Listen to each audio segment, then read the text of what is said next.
BJP മുൻ സംസ്ഥാന അധ്യക്ഷൻ കെ സുരേന്ദ്രൻ മലപ്പുറത്ത് മാധ്യമങ്ങളെ കാണുന്നുണ്ട്. അദ്ദേഹത്തിന്റെ വാക്കുകൾ കേട്ട ശേഷം ഈ ചർച്ചയിലേക്ക് തിരികെ എത്താം. നേടിയിരിക്കുകയാണ്. വികസിത കേരളം എന്നുള്ള ഞങ്ങളുടെ മുദ്രാവാക്യത്തിന് വലിയ പിന്തുണയാണ് കേരളത്തിലെ ജനങ്ങൾ നൽകിയത്. LDF ഗവൺമെന്റിനെതിരായിട്ടുള്ള ശക്തമായ ജനവികാരം അത് പ്രതിഫലിപ്പിക്കാൻ ഇത്തവണത്തെ തെരഞ്ഞെടുപ്പിൽ ജനങ്ങൾ BJP NDA ആണ് അവസരമായിട്ട് കണക്കാക്കിയത്. പലയിടത്തും വലിയ മുന്നേറ്റമാണ് ഞങ്ങളെ മുന്നണി ഉണ്ടാക്കിയിരിക്കുന്നത്. കോഴിക്കോടിനെ സംബന്ധിച്ച് പറയുകയാണെങ്കിൽ ഇരട്ടിയിലധികം സീറ്റിൻ്റെ പിന്തുണ ഇത്തവണ കോഴിക്കോട് കോർപ്പറേഷനിൽ ഞങ്ങൾക്ക് ലഭിച്ചിരിക്കുന്നു. കഴിഞ്ഞ തവണത്തേക്കാൾ വലിയ മുന്നേറ്റം നിരവധി വാർഡുകളിൽ ഭൂരിപക്ഷം വാർഡുകളിലും BJP NDA രണ്ടാം സ്ഥാനത്തും വന്നിരിക്കുകയാണ്. LDFനെതിരായിട്ടുള്ള ശക്തമായ ജനവികാരം ഇവിടെയും പ്രകടമായിരുന്നു. പക്ഷേ UDFന് അതിൻ്റെ പ്രയോജനം പൂർണ്ണമായും ലഭിച്ചില്ല. തിരുവനന്തപുരം കോർപ്പറേഷൻ കഴിഞ്ഞാൽ നഗരസഭകളുടെ കാര്യത്തിൽ കോഴിക്കോട് കോർപ്പറേഷനിലാണ് ഏറ്റവും വലിയ രണ്ടാമത്തെ മുന്നേറ്റം ഉണ്ടായിരിക്കുന്നത്. സംസ്ഥാനത്ത് എല്ലായിടത്തും ഇത് പ്രകടമാണ്. BJP മുന്നോട്ട് വെച്ച ആശയം വികസനത്തിന് വേണ്ടിയുള്ള ജനങ്ങളുടെ ദാഹം ഈ തെരഞ്ഞെടുപ്പിൽ ശക്തമായി പ്രതിഫലിച്ചിട്ടുണ്ട്. UDFനും LDFനും എതിരായി പലയിടത്തും ജനങ്ങൾ ഒരു ഓൾട്ടർനേറ്റീവായിട്ട് കണക്കാക്കിയത് BJP ആണ്. ഇത് വരാനിരിക്കുന്ന കേരളത്തിൻ്റെ രാഷ്ട്രീയം എങ്ങോട്ട് പോകുന്നു എന്നുള്ളതിൻ്റെ കൃത്യമായ സൂചനയാണ്.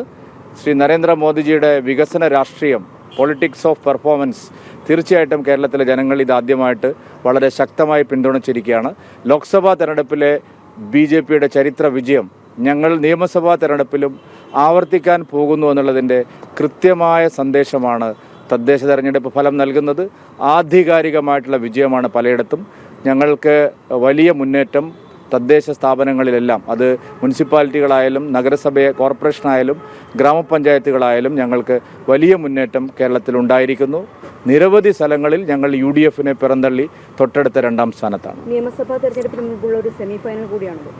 വളരെ ആത്മവിശ്വാസം നൽകുന്ന ഒരു വിധിയെഴുത്താണ്. BJPയെ കേരളത്തിൽ ഇനി ആർക്കും എഴുതിത്തള്ളാൻ കഴിയില്ല. കേരള രാഷ്ട്രീയത്തിൽ LDFും UDFും മാത്രമല്ല, ഒരു മൂന്നാം ബദലിനും ശക്തമായിട്ടുള്ള സാന്നിധ്യമുണ്ട്. ഞങ്ങളെ അവഗണിച്ചുകൊണ്ട് ആർക്കും മുന്നോട്ട് പോകാൻ കഴിയില്ലെന്നുള്ള സന്ദേശമാണ്. ഇപ്പോൾ കോഴിക്കോട് കോർപ്പറേഷനിൽ ആർക്കും കേവല ഭൂരിപക്ഷം കിട്ടാൻ സാധ്യതയില്ല. BJPയെ മാറ്റി നിർത്തിക്കൊണ്ട് NDA അവഗണിച്ചുകൊണ്ട് ഒരു കാരണവശാലും മുന്നോട്ട് പോകാൻ കഴിയില്ല എന്നുള്ള സന്ദേശമാണ് ജനങ്ങൾ നൽകുന്നത്. ഞങ്ങൾ ഈ ജനവിധി വിനയത്തോടെ സ്വീകരിച്ച് കൂടുതൽ കരുത്തോടെ നിയമസഭാ തെരഞ്ഞെടുപ്പാകുമ്പോഴേക്കും കൂടുതൽ കരുത്തോടെ കൂടുതൽ സീറ്റുകളിൽ വിജയിക്കാൻ ആവശ്യമായിട്ടുള്ള പ്രവർത്തനവുമായി ജനങ്ങളിലേക്ക് ഇറങ്ങുമെന്നുള്ള കാര്യത്തിൽ സംശയമില്ല.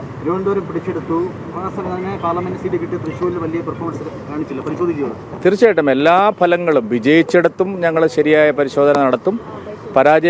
പ്രതീക്ഷിച്ച മുന്നേറ്റം ഉണ്ടാക്കാൻ കഴിയാത്ത സ്ഥലങ്ങളിലും പരിശോധിക്കും, പരാജയപ്പെട്ട സ്ഥലങ്ങളിലും പരിശോധിക്കും. അതെല്ലാം ഞങ്ങളുടെ പാർട്ടി സ്ഥിരമായിട്ട്, ഞങ്ങളുടെ മുന്നണി സ്ഥിരമായിട്ട് ചെയ്തുകൊണ്ടിരിക്കുന്ന കാര്യമാണ്.